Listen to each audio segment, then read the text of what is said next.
Entering the lands of the Bishop Leshy, those who do not follow the ways of the old faith will be destroyed. These words, engraved upon a headstone, greet you upon your entrance to Darkwood, home of the Bishop of Chaos. Entering the lands of the Bishop Hecate, those who do not follow the ways of the old faith will be destroyed. These words, engraved upon a headstone, show you the way into Anura, territory of the Bishop of Famine. Entering the lands of the Bishop Calamar, those who do not follow the ways of the old faith will be destroyed. These words, engraved upon a headstone, mark your descent into Anchordeep, nest of the Bishop of Plague. Entering the lands of the Bishop Shamora, those who do not follow the ways of the old faith will be destroyed. These words, engraved upon a headstone, herald your arrival into Silk Cradle, lair of the Bishop of War and Conquest. Entering the lands of Long Live the Free Pack. These words, defaced over a headstone, are an ominous warning as to what awaits you ahead. More than just monsters to be slain, there are choices to be faced. What will you decide? Will you choose greed or pride? Would you prefer staying warm or staying fed? Will you risk the safety of your entire pack just to save a few?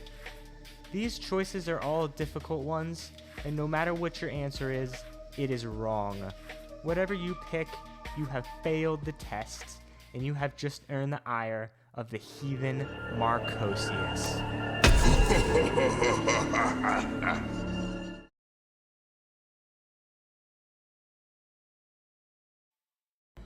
The name Marchosias comes from a very strange book known as the Lesser Key of Solomon, which was written in the 1600s.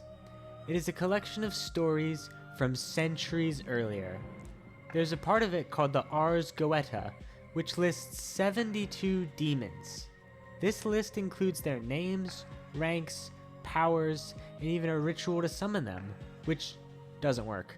Trust me, I tried to summon Marchosias so he could be a guest in this part of the video, and he ignored me. In the Ars Goetia, Marchosias is a Marquis, which is the 4th highest demon rank out of 7. It sits below princes, dukes, and kings, but above counts, presidents, and knights. A few other Marquis that are listed are Nabarius, Ronove, and Fornius. Yes, you heard me right. Fornius. Cult of the Lamb took a lot of inspiration from the Ars Goetia for its characters. I'm just going to read out a list of dukes. Argyris, Valafor, Barbatos, Guzian, Eligos, Zepar. Sound familiar? These are all enemies you can fight in Cult of the Lamb and indoctrinate to be followers. Although, I do find it funny that all of those bosses are super easy, despite outranking Marchosias by 2 levels. The Marquis Marchosias, wow, what a mouthful, is depicted as a wolf with griffin wings and fire breath who commands 30 legions of demons. Marchosias speaks in a clear human voice and answers questions directly and truthfully, which is surprising to me.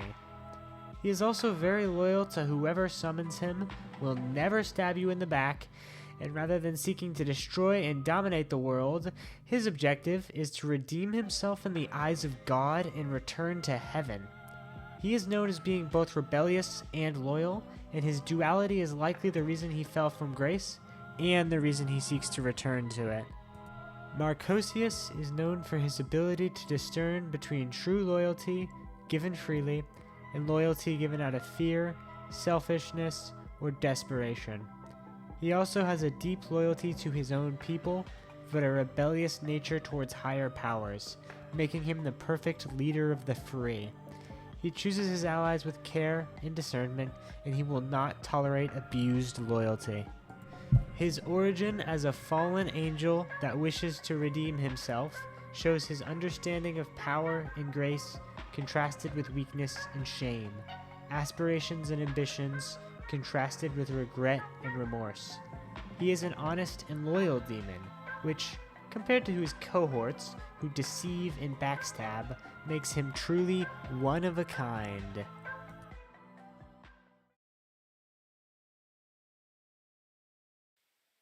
In Cult of the Lamb, Marchosias was formerly a servant of the Old Faith, though which bishop he served is lost to time.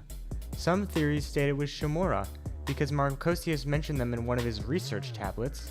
That tablet reads as follows: "The disease spreads, consumes, burns, resistant to cure. Members of pack, fallen. Despite attempts, more samples required. I will not lose this place. The pack, my mind, to this. I will not end up like Shamora.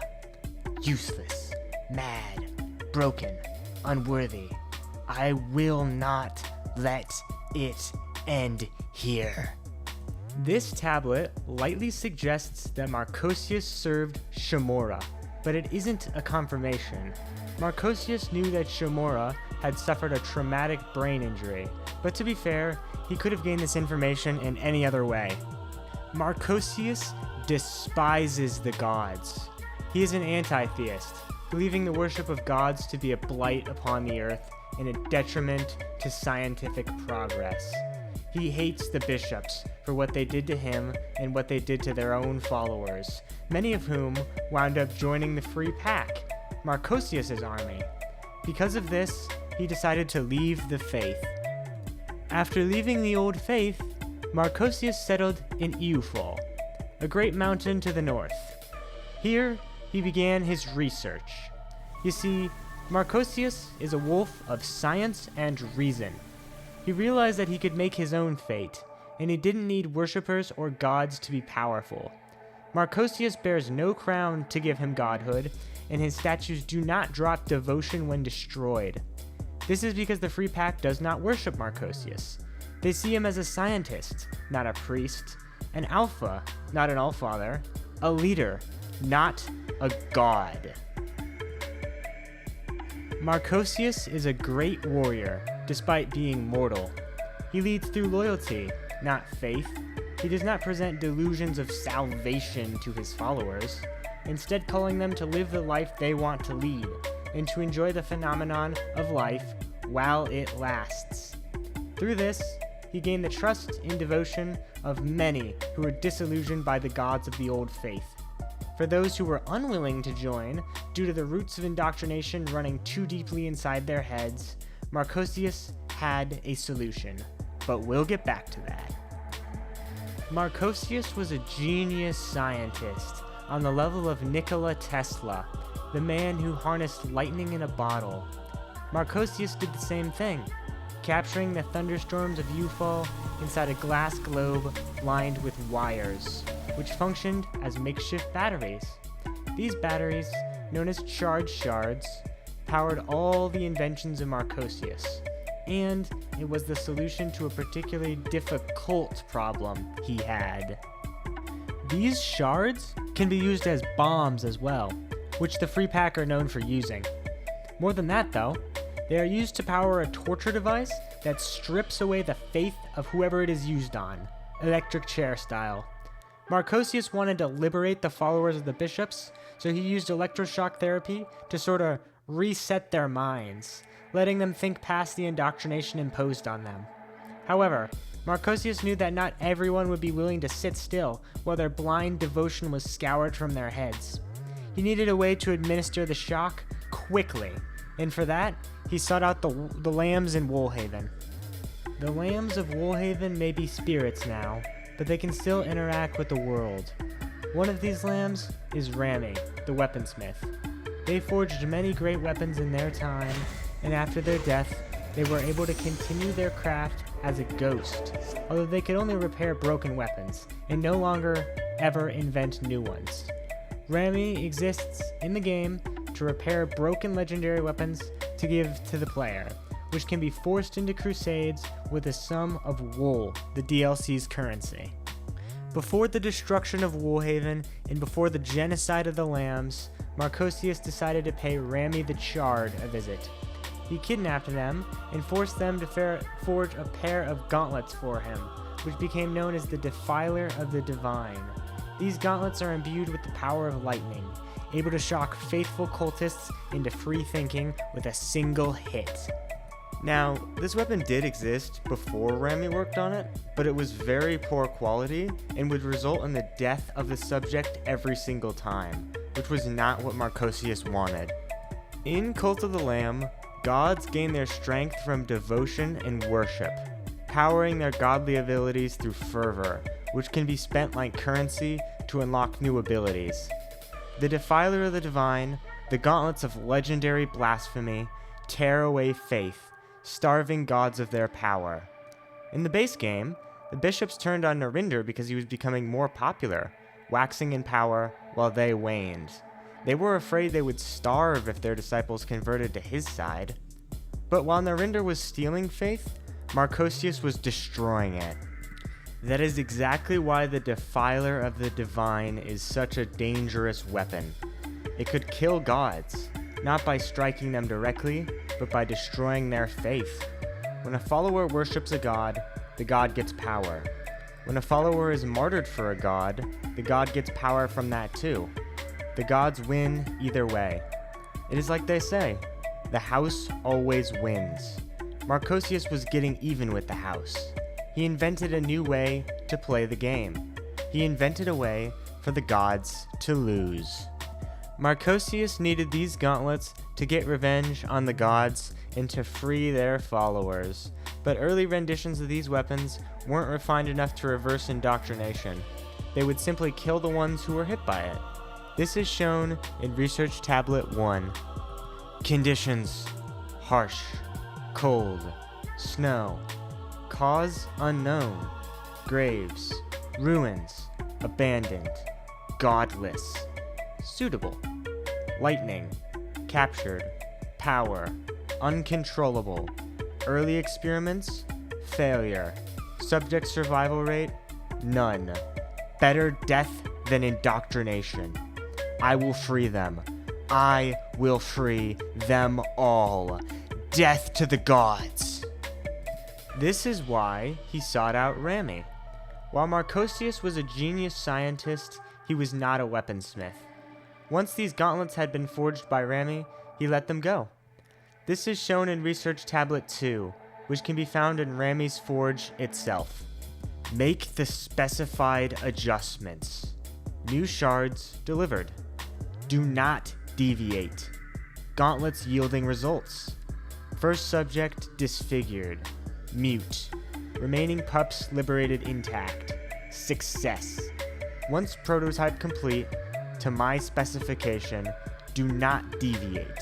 You will be returned. It is unknown if Marchosias is the one responsible for Rami being covered in burns, but either way, Marchosias left them scarred. This is clearly shown when we present the broken pieces of the Defiler of the Divine to them. Ugh. Yes, I know these.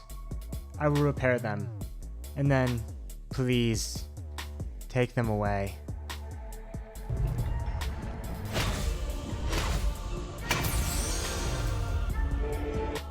I have done as you asked. Let us name these gauntlets. Let them forget their past. It's not confirmed, but I am very strongly inclined to believe that Marchosias is responsible for Rami's physical and mental condition. Clearly, he did not treat them well when they forged this weapon.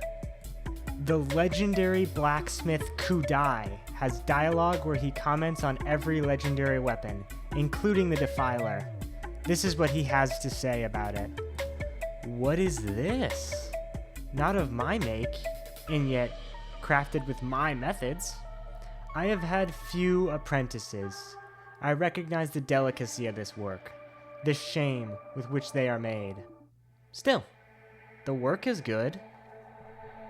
This shows that Rami was not just an apprentice to Kudai, but also that Rami could take no pride in forging these gauntlets. Surely they knew what vile acts these gauntlets would be used for. Still, despite all this, the work is good. They clearly did a good job. Cult of the Lamb is excellent at saying so much by saying so little, and letting us speculate. Kudai and Rami clearly had a falling out.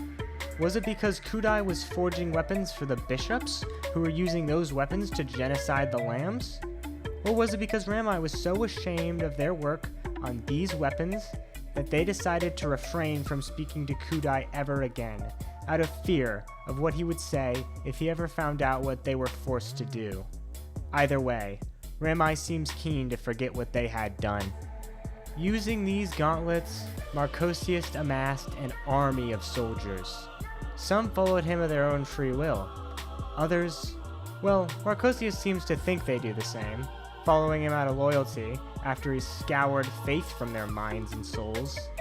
He likes to think that they would rather follow him than the bishops, and that the only reason they don't is because they are too deeply indoctrinated into their cults. I would like to ask you a question. If one's mind is filled to the brim with faith and faith alone, what are you left with when you cut out the faith? The answer is nothing. The minds of Marchosias' followers are empty without faith, so they cling to Marchosias out of desperation and fear. Just like an abusive relationship, they cling to their abuser out of trauma, begging him to replace their own thoughts with his. Just as they were completely dependent on their cults, now they are completely dependent on Marchosias. They swapped one cult leader for another.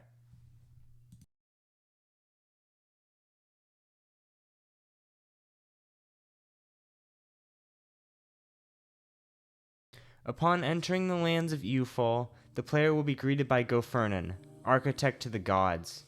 The player will already know who this is, because he offers a service to the player, expanding the grounds of their cult. Here in Eufall, he approaches the player multiple times, commenting on the rot and the free pack before scouting ahead. Returning for a third encounter, we finally get the first mention of Marchosias in-game. Lamb, be cautious. A wolf calling himself the Heathen Marchosias has claimed this mountain in Yigna's absence. He discovered a way to pry followers away from the bishops and began his free pack. He has power without a crown. These charge shards fuel his experiments. They can be of use to you as well, if you break them.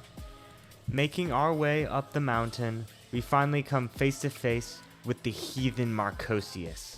He is a massive gray wolf with 4 glowing blue eyes. Tools of dissection adorn his shoulders, easily within reach. A charge shard hangs from a collar around his neck, one of his prized possessions. As you approach, he has some very colorful words for you, along with a choice. My pack howls true. A disgusting little crown bearer treads upon my mountain? You dare try to enslave the free pack? Filthy god, your kind are not welcome here. You were all the same. You, the bishops, whatever wretched gods came before them. You take and take and take. Still, I, the Heathen Marchosias, am a wolf of reason. Let us conduct our tests to see what kind of god you are. The choice is yours. You may keep enough food to last for 5 days, or enough food to last for 10 days, but I will take a heart forever. Our choice here matters only to us. Whichever option we choose, Marchosias is not impressed. If we choose to give up the majority of our food, Marchosias says, "So, you keep your heart and starve the ones who kneel for you. Typical god, proud and spineless." And if we instead choose to give up a heart and a smaller portion of our followers' food, he has this to say instead. "Ha! The vanity of gods. You think you do not need this heart? You will be humbled soon enough." Marchosias presented this choice as a rhetorical trap intended to mock us. He doesn't actually care what you pick. He just wants ammunition for his argument. Marchosias wins either way. As we proceed up the mountain, Marchosias greets us alongside one of his pack members, who has a large animal locked in a cage. He simply says, "You prove my theory correct. The disease of faith burrows deep within you, compelling you to conquer. My pack follows me freely. They come to me choked by the leash of their master, and I grant them liberation." The follower that Marchosias has with him is named Idon, and Idon says, "Marchosias, before you saved me from the worm, my mind was caged and cowering. You liberated me and showed me that such a cruel world must be made by crueler gods. I will not lose our mountain to such a barbaric being. Leave this cur to me. I will end them." Marchosias departs, and Idon follows up with, "Face this beast, lamb. I kept her starving. Strike her down if you will. Cruelty is in your nature." This first encounter reveals so much of Marchosias' ideas about gods, but it also reveals his hypocrisy. Marchosias gave you a choice and pretended that it mattered, but he brushes off either option with a laugh and a snarky remark. On top of that, he proclaims to liberate cultists by giving them freedom, then he electrocutes people to indoctrinate them into his free pack, which is just a cult without religious beliefs. Finally, he claims that gods do nothing but take. Then, he takes all of your food from you. He accuses you of causing harm, then he turns right around and does the same harm right back to you. We will explore his hypocrisy further in the second encounter. Marchosias greets you a second time. This time, he's looking a little sickly. A few tendrils of rot are growing from his face, and his voice is strained as if in pain. He wastes no time in demanding answers from us about his current condition. What is this rot spreading across my mountain? Is this your doing, foul god? You spread this burning rot to drive us away from our home. You will not win. I will stop you. I will be your greatest test, and you will fail. Feed the fire or your flock. Give me all the rot burn you hoard, or all the food which feeds your followers. If we choose to give him our rot burn, which fuels the furnace that stops our followers from freezing to death, he says, "Gods don't freeze. Only the faithful do," with a maniacal laugh. If we instead choose to hand over all of our food, he has this to say, "Ha, you care so little for them. You sicken me more than this rot," before departing. This moment really shows how hypocritical Marchosias is. He claims to want to save the mortal followers of cults, liberating from their gods and bringing in only those who want to follow him. Instead, what he does is force our followers to be so desperate they would have no choice but to follow him instead. You see, taking our rot burn does not hurt us. It's like he said, gods don't freeze, only the faithful do. He's not punishing us for opposing him. He's punishing our followers for our actions. We aren't going to freeze to death, but our cultists might, and that's exactly what Marchosias wants. If our followers are freezing, they're going to blame us. After all, it's our responsibility to keep our cult warm by providing enough rot burn to fuel the furnace. The same goes for food. He claims we care so little for our followers, then he's the one to starve them. No matter what we pick, it's not a good look for us. Marchosias wins either way. When we come across Marchosias for the third time, he's looking a lot worse. The rot has clearly taken a toll on him. His face is covered in tendrils, and his breath is racked with coughs and wheezes. He offers us a third choice, this time concerning the rot. You are beyond reason. You travel my mountain, spreading this rot, sickening me, sickening the pack. I will save this mountain free pack. This rot must be stopped. I will find a cure. Give me all the rotburn you have, or destroy all the rotten followers that you foolishly house. If we choose to hand over our rotburn, he declares, I will use this to find a cure.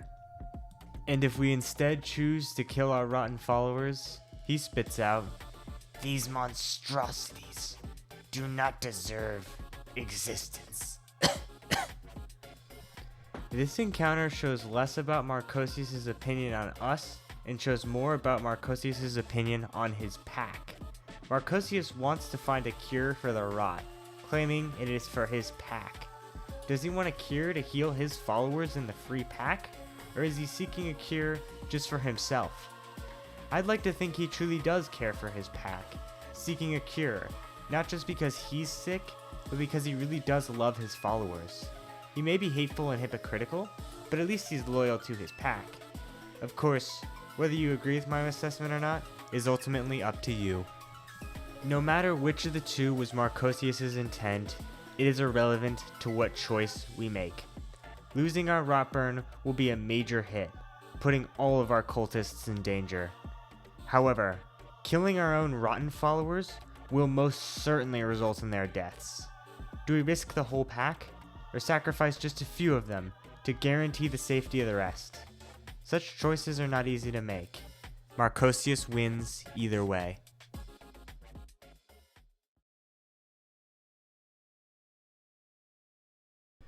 When we arrive at the peak of Ewfall, we find Marchosias' laboratory. As we ascend the steps, the rot consumes the stone behind us, leaving the stairs in fleshy red. When we finally reach the top, we lay eyes upon Marchosias himself, almost completely consumed by the rot. He immediately starts accusing us of ruining everything, saying, Wretched, miserable, what have you done to me? You bring the world to ruin. You make this rot. For what? You think you are the only one who has lost? I will burn your blood-soaked temple. I will tear down each shrine. I will liberate. I am liberation. I will destroy you before you destroy us. Then the rot consumes him completely, and the fight begins.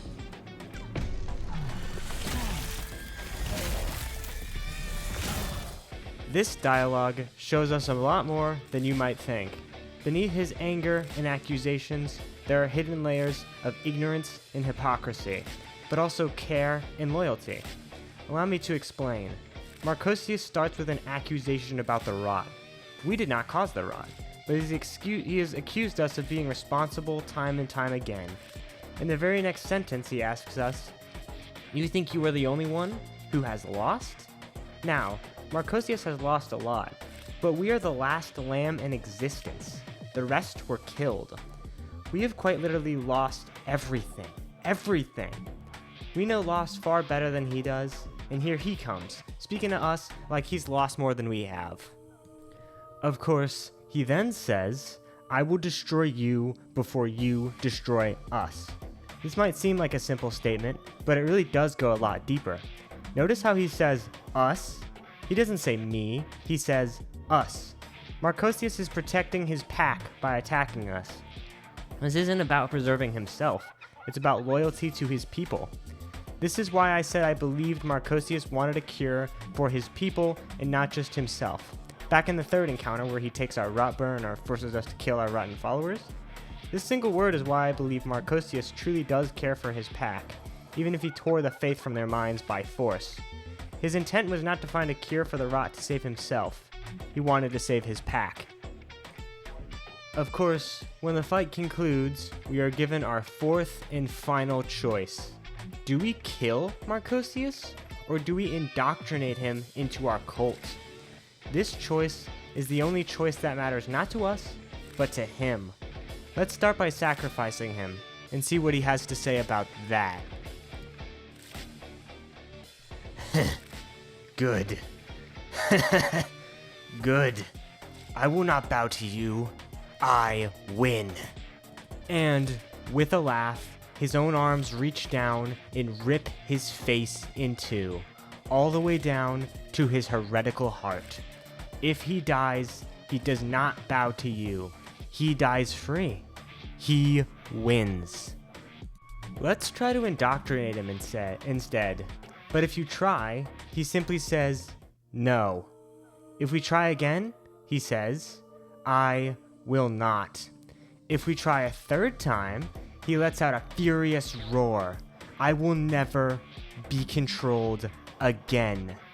Then, with a laugh, his own arms reach down and rip his face in two, all the way down to his heretical heart. Marchosias wins either way.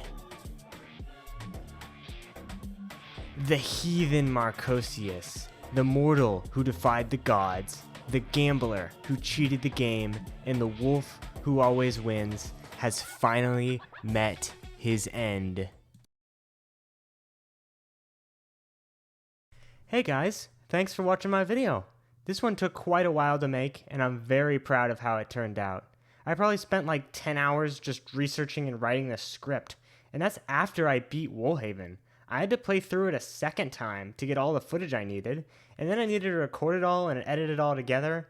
Past scoring the Ash Ring here, I've got no clue how long that will take.